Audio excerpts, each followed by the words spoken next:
कैसे हो आप लोग? I hope you all are very good.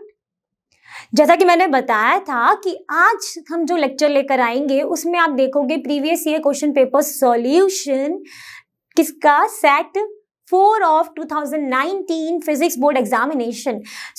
मैं हूं Joshika from Learno Hub, the free learning platform जहां पर आप पढ़ सकते हो physics, chemistry, biology, maths absolutely for free at learnohub.com।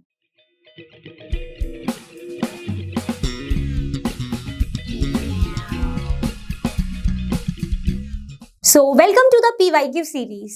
तो आज हम डिस्कस करने वाले हैं क्लास 12th का CBSE फिजिक्स 2019 का बोर्ड पेपर, और यहाँ पर हम आज डिस्कस करेंगे सेट 4, जिसमें हम कवर करेंगे उसके सबसेट 1, 2, 3 के भी सारे ही क्वेश्चंस।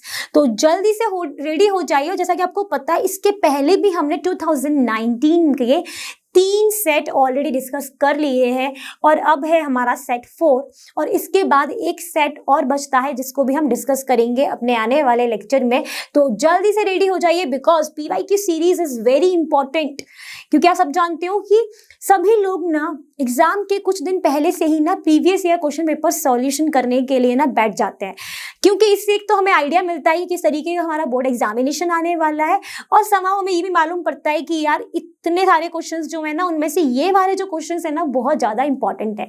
यहाँ पर इस पेपर के अंदर मैंने हर बार बताया आपको कि 4 सेक्शंस हो गए हैं। एक आपका section A, B, C, D। Section A में रहेंगे आपके 1 मार्क्स, सेक्शन B में होंगे 2 मार्क्स, सेक्शन C में होंगे 3 मार्क्स के questions, and finally at the section in the section D 5 marks के क्वेश्चंस रहने वाले हैं। तो हमें सेक्शन वाइज और मार्क्स वाइज ही अपने आंसर को लिखना है, ना उससे ज्यादा ना उससे कम, क्योंकि अगर ज्यादा लिखेंगे तो टाइम वेस्ट होगा, कम लिखेंगे तो मार्क्स डिडक्ट हो जाएंगे। तो हमें ऐसी कोई गलती नहीं करनी है, तो इसलिए हम प्रैक्टिस करते रहेंगे और बिल्कुल अच्छे से अपना पेपर देकर आएंगे। तो गेट सेट रेडी।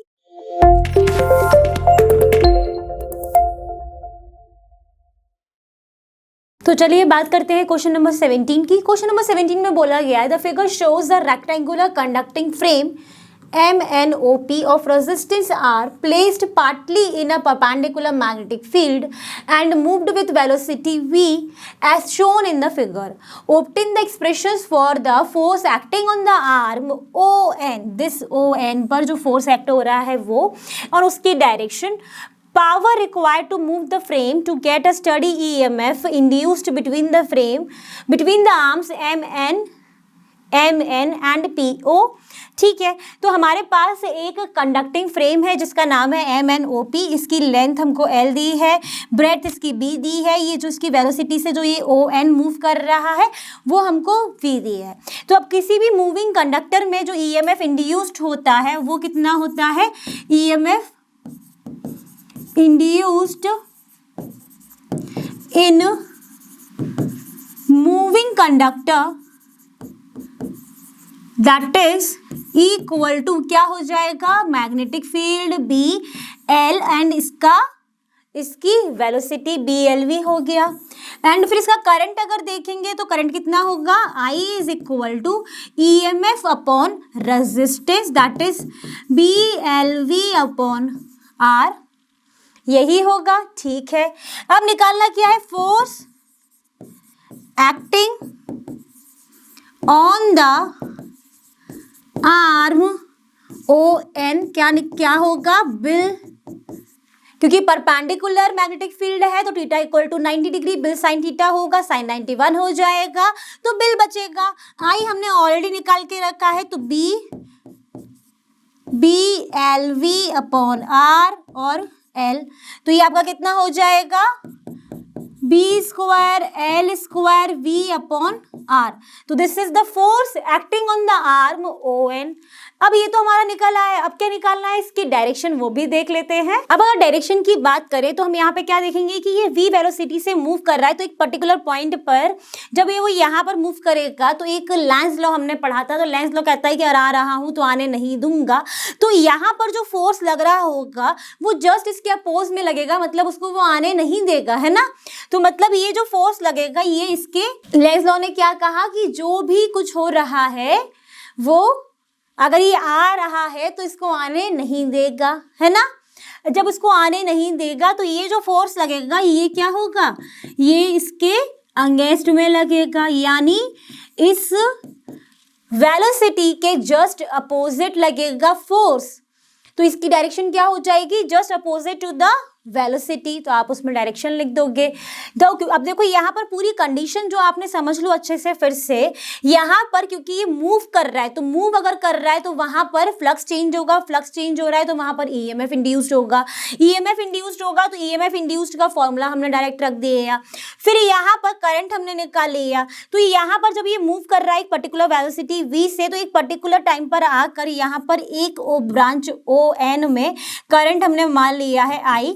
तो यहाँ पर उसमें जो फोर्स है हमने निकाली है बिल से, क्योंकि जो हमारा परपेंडिकुलर मैग्नेटिक फील्ड थी तो थीटा इक्वल टू 90 अज्यूम करके हमने निकाल लिया bill.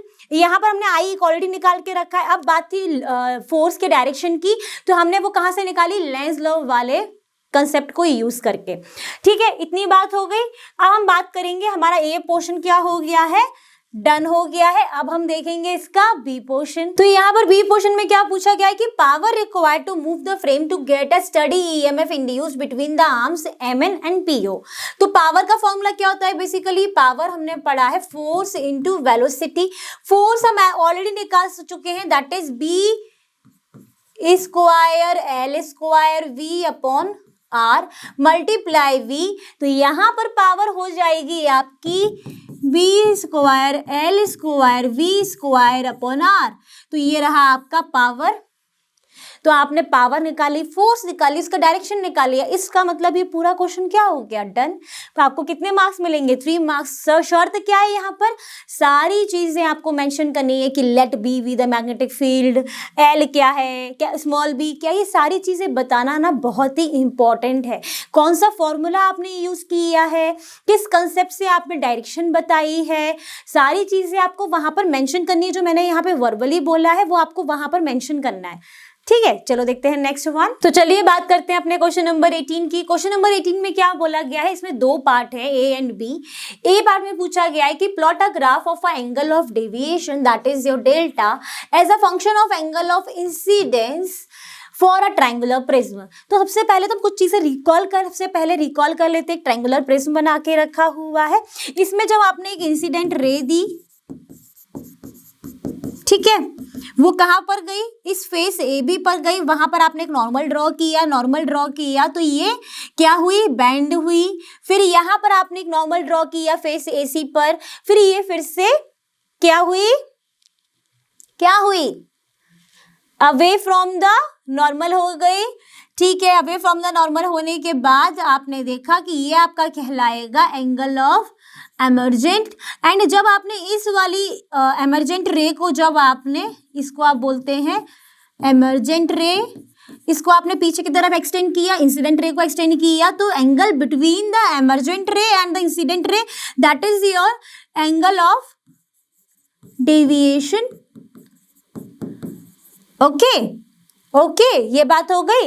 And this is your angle of reflection 1 and this is your basically incident angle for the face AC, but इसको हम नाम दे देते हैं R2। ठीक है, ओके। अब यहाँ से जब इसमें कुछ हम इसमें लॉस लगाते हैं क्वाड्रिलेटरल के, ट्रायंगल के, तो आपको एक इक्वेशन मिलती है किसकी, एंगल ऑफ डेविएशन की। क्या इक्वेशन मिलती है, कौन बताना चाहेगा। इक्वेशन मिलती है angle of deviation is equal to angle of incidence plus angle of emergent minus angle of A. What is this angle of A, so angle of A is equal to angle of prism. Okay, so ये equation को देखकर हमारे पास एक graph plot होता है और यही graph आपको पूछा गया है। आपको यहाँ पर इस ग्राफ की स्टार्टिंग इस तरीके से नहीं करनी है, आपको सिर्फ ग्राफ प्लॉट करना है। यहाँ पर आप बनाएंगे एक्स एक्सिस पे एंगल ऑफ इंसिडेंट और यहाँ पर आप करेंगे एंगल ऑफ डेविएशन और यहाँ से इसकी स्टार्टिंग करेंगे कुछ इस तरीके से। ये हो जाएगा at the condition I equal to E, then delta is equal to delta minimum. तो I इक्वल टू E जैसे ही आप कर देंगे तो क्या हो जाता है, I equal to E condition रखेंगे तो 2 I minus angle A which is equal to delta minimum condition occur हो जाती है। तो ये वाला ग्राफ आप डायरेक्टली बनाएंगे इसके फर्स्ट पोर्शन में, ठीक है, बात हो गई। अब बात करते हैं इसके बी पोर्शन की। बी पोर्शन में क्या पूछा है, derive the relation for the refractive index of the prism in terms of the angle of minimum deviation and the angle of prism. तो यहाँ पर आपको रिफ्रैक्टिव इंडेक्स जो कि आपने पढ़ा हुआ है बहुत अच्छे से, that mu equal to sine A plus delta M upon 2 upon sine A upon 2, ये वाली आपको इक्वेशन प्रूफ करनी है, ड्राइव करना है, डेरिवेशन करना है। तो इसको प्रूफ करने के लिए फटाफट से फिर से देखते हैं, ठीक है। अभी मैंने आपको क्या बताया कि हमारा गोल क्या है, सेकंड पार्ट में गोल हमारा है कि हमें mu equal to sine A plus delta M upon 2 upon sine A upon 2 proof करना है, ठीक है। तो उसके लिए हमने फिर से एक साफ सुथरा फिगर ड्रॉ कर लिया है जिसमें आपको दिख रहा है कि ट्रायंगल ए बी सी, फिर से यहाँ पे इंसिडेंट रे है, ये आपका नॉर्मल आपने ड्रॉ किया है फिर इस पे, और नॉर्मल एंड इंसिडेंट रे के बीच में आपका एंगल होता है क्या इंसिडेंट एंगल। फिर यहाँ पर है रिफ्रैक्टेड एंगल, यहाँ पर ये नॉर्मल आपने ड्रॉ किया है, नॉर्मल एंड एमर्जेंट रे के बीच में एमर्जेंट एंगल, दोनों को एक्सटेंड किया डेविएशन एंगल। तो यहाँ पर एक आपको ना साफ साफ एक आपको दिखेगा क्या, एक quadrilateral, which is the quadrilateral A Q N P, दिख रहा है अच्छे से, है ना। तो यहाँ पर फिर मैं लिखती हूँ कि in quadrilateral A Q N P, इसमें आप देखोगे तो angle A plus 90 degree, 90 degree कैसे मैंने कह दिया, तो ये angle A Q N, angle A Q N equal to angle A P N is equal to 90 degree. क्यों कह रही हूँ, क्योंकि यहाँ पर ये जो एंगल है ये नॉर्मल वाले एंगल है जहां पर आपने नॉर्मल ड्रॉ किया है, plus angle Q N P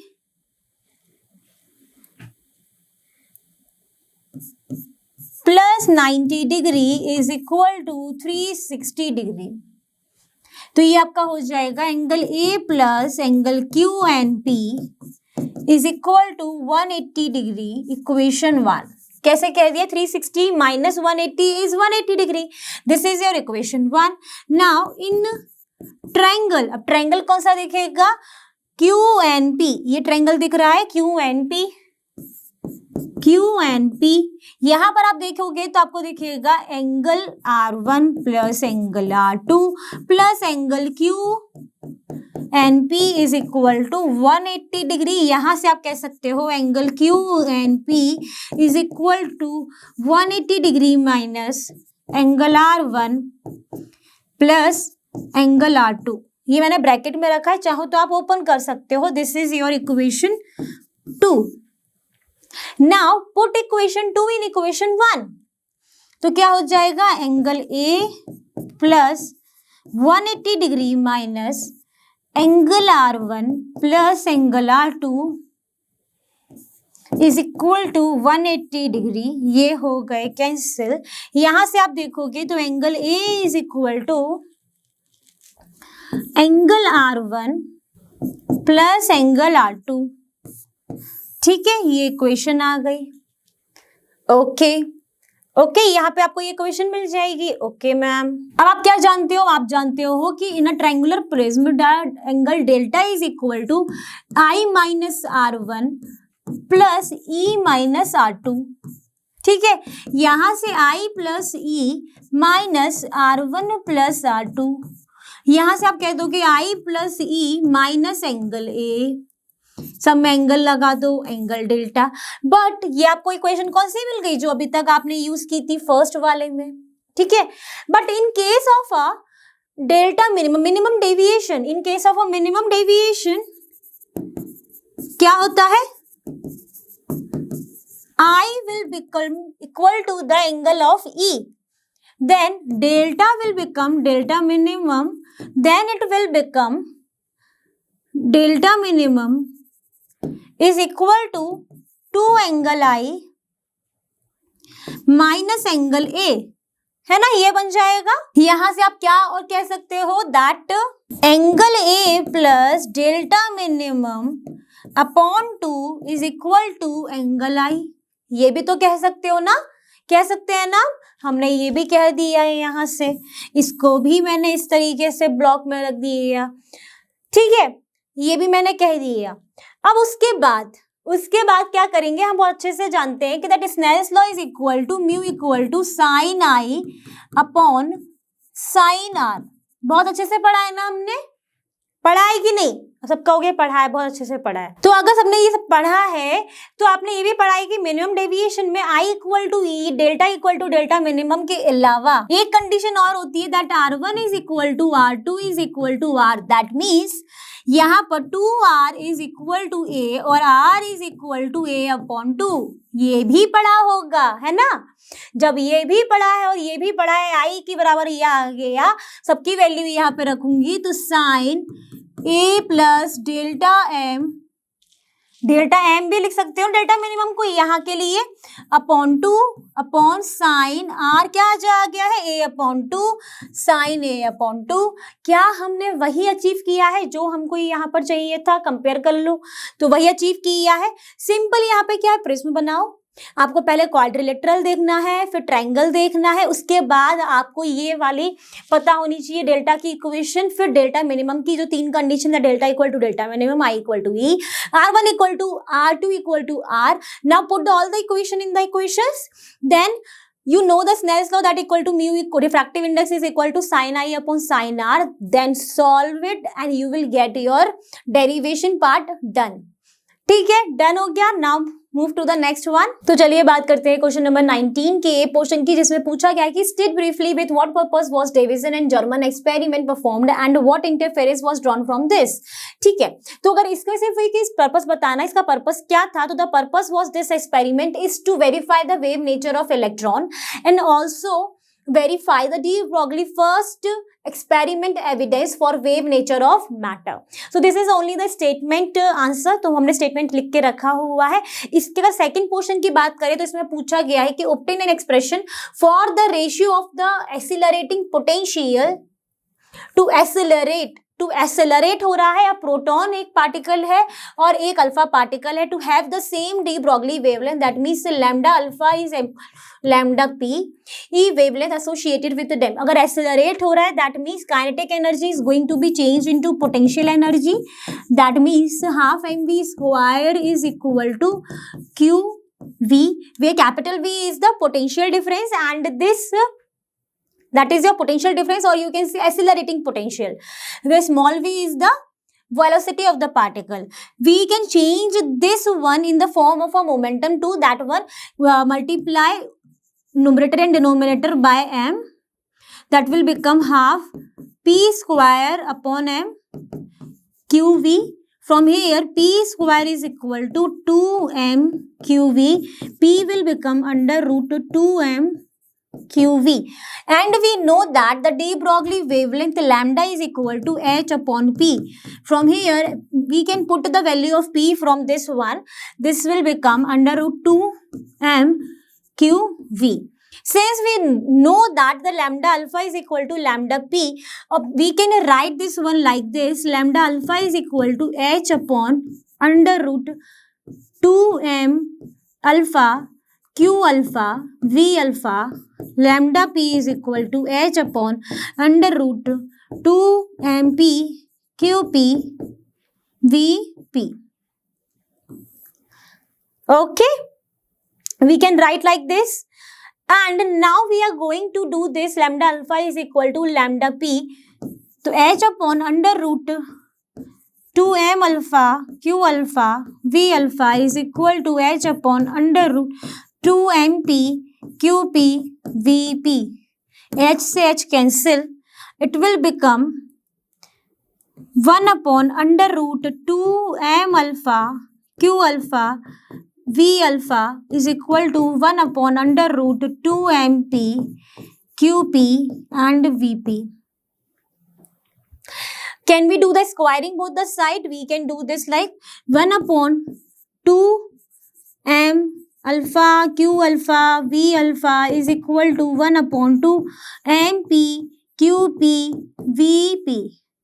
2 से 2 is going to be cancel. We can calculate the ratio of the accelerating potential of the proton and electron. Then Vp upon V alpha is equal to m alpha q alpha mp qp. What is the m alpha? M alpha is the 4m, q alpha is 2q upon mq. It will become 8:1. The ratio of the Vp upon V alpha is 8:1. So we can write like this: the ratio of the accelerating potentials required to accelerate a proton and the alpha particle is 8:1. Ratio कितना आ गया? 8:1. किसका आया है? Vp is to V alpha is equal to this one. ये आपका question हो गया पूरा, आपने सॉल्व कर लिया A and B. Now move to the next one. चलिए बात करते हैं 19 पोर्शन के. जो और पोर्शन में क्वेश्चन आया था उसको देख लेते हैं. इसमें बोला गया है an electron and a proton are accelerated through the same potential. Same potential से उसको एक्सीलरेट किया है. Which of the following has a greater value of de Broglie wavelength associated with it. देख लेते हैं. That lambda is equal to h upon p और h is upon √2m⁴V. Okay, from here lambda is indirectly proportional to the √m. Since we know that mass of proton is greater than mass of electron, therefore lambda for electron is greater than lambda for proton. तो आप बोल दोगे the lambda for electron has the greater value of de Broglie wavelength. Electron has the greater value for the de Broglie wavelength as compared to the proton. Now come to the lesser momentum portion.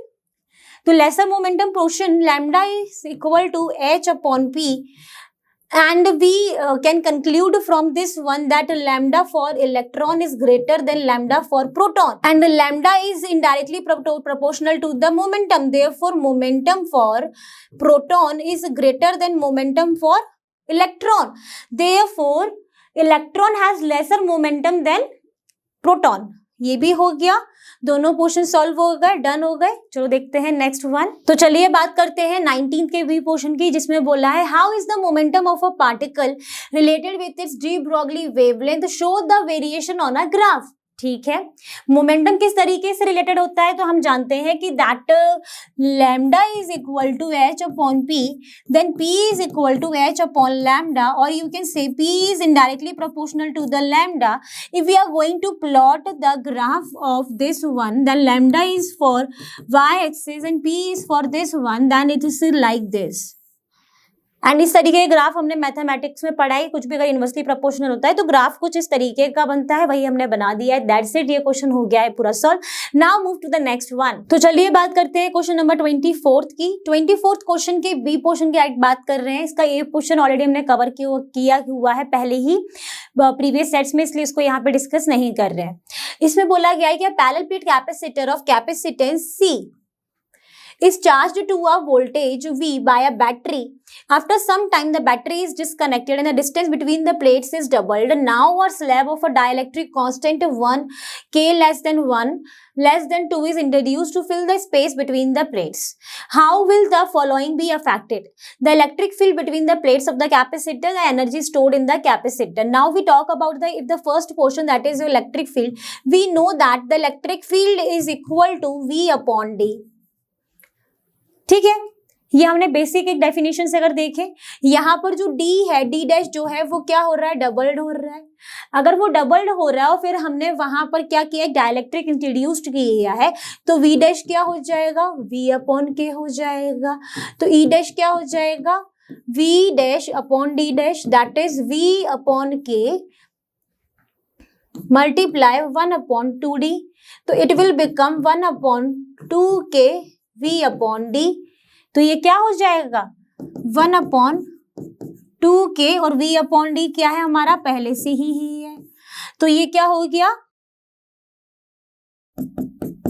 Half E upon K हो रहा है. तो आपका ये निकल कर आ गया, electric field क्या हो गई है? हाफ हो गई है. तो ये आपका इतना पोर्शन सॉल्व हो गया. Now if you talk about the energy stored, which is your U equal to Q² upon 2C. है ना, या फिर हाफ CV स्क्वायर। और अगर हम C की बात करें तो C क्या होता था हमारा पैरेलल प्लेट के लिए epsilon naught A upon D, और हमने डाइलेक्ट्रिक इंसर्ट किया तो C क्या हो जाएगा K epsilon naught A upon 2D हो जाएगा, क्योंकि डबल हो गई थी डिस्टेंस फिर, है ना, यही हो जाएगा। तो एनर्जी क्या हो जाएगी फिर U equal to Q square upon 2C dash which will become Q square upon 2K epsilon naught A, और यहाँ पर हो जाएगा 2D, 2 से 2 हो जाएगा कैंसिल, और यहाँ पर आ जाएगा Q square D upon K epsilon naught A। ये क्या हो रही है हमारी नई एनर्जी जो आएगी डाइलेक्ट्रिक, यहाँ पर क्या रहेगी QD upon 2 epsilon naught A, यही रहेगी, है ना, यही रहेगी ना। अगर हम यहां से देखें, अगर हम इसकी वैल्यू निकालना चाहें, यहां से इसकी वैल्यू, तो वो क्या निकल कर आएगी 2U निकल कर आएगी। तो हमारा जो U डैश है वो क्या हो जाएगा 2U बाई K हो जाएगा। तो हमने अपनी नई एनर्जी जो स्टोर्ड निकल कर आई है कैपेसिटर में वो क्या आई 2U बाई K निकल कर आ गई। ठीक है, ये भी हो गया, इसका ए पोर्शन भी सॉल्व हो गया, सेकंड पोर्शन भी सॉल्व हो गया। हमने विदाउट डाइलेक्ट्रिक दोनों निकाला, इसके लिए ये दोनों ही हमने कंडीशंस सॉल्व कर ली है। अब देखते हैं नेक्स्ट क्वेश्चन। तो चलिए बात करते हैं क्वेश्चन नंबर 24 के सी पोर्शन की, जिसमें बोला है the electric potential as a function of distance x shown in the figure, draw graph of a electric field as a function of x। तो यहाँ पर जो आपको ये ग्राफ दिया है that is the graph of a potential which is a function of a x। Now you have to plot a graph of a electric field as a function of x।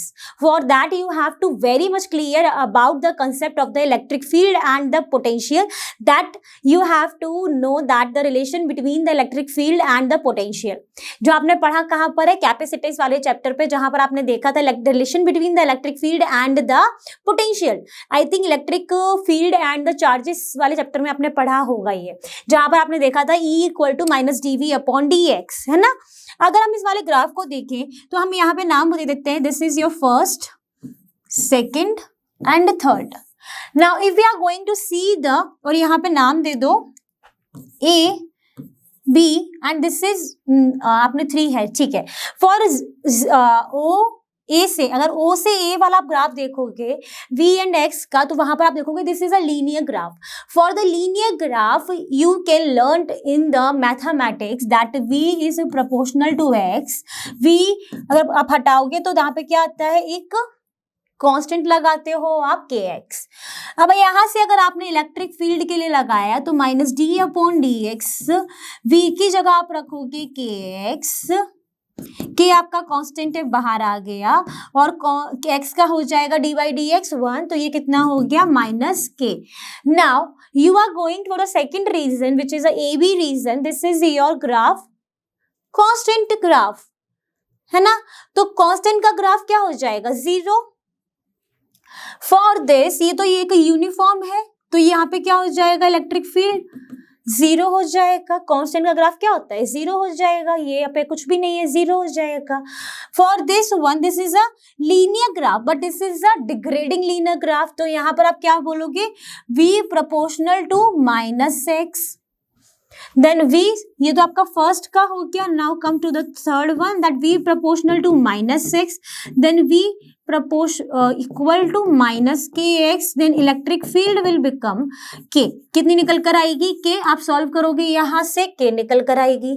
अब जैसे ही आपको ये values मिल गई, now you have to plot the graph of the electric field as a function of X which is like this one. कैसा बनेगा, कुछ इस तरीके का बनने वाला है। यहाँ पर आप इलेक्ट्रिक फील्ड लिखोगे, यहाँ पर एक्स लिखोगे, यहाँ पर आप के लिख दोगे, यहाँ पर आप लिख दोगे माइनस के। अब for the first region the your graph will be in minus K, तो यहीं से स्टार्ट होगा माइनस के, कहां से कहां तक 0 to 1 माइनस, फिर आपका कांस्टेंट के लिए 0 रहा 1 to 2, फिर क्या हो गया 2 to 3 इट विल बिकम के, 2 to 3 इट विल बिकम के। तो दिस इज 1 के लिए, 2 के लिए, 3 के लिए। तो इस तरीके से आप ग्राफ बना सकते हो। अभी तो यहाँ पर कुछ इस तरीके का, अगर अभी आपको कोई और फिगर दे दिया जाए, आपको ग्राफ बनाने के लिए दे दिया जाए, तो यहाँ पर मैथमेटिक्स पूरी तरीके से आप यूज करके बना सकते हो। ठीक है, आपका ग्राफ बन गया, यानी ये पूरा क्वेश्चन सॉल्व हो गया।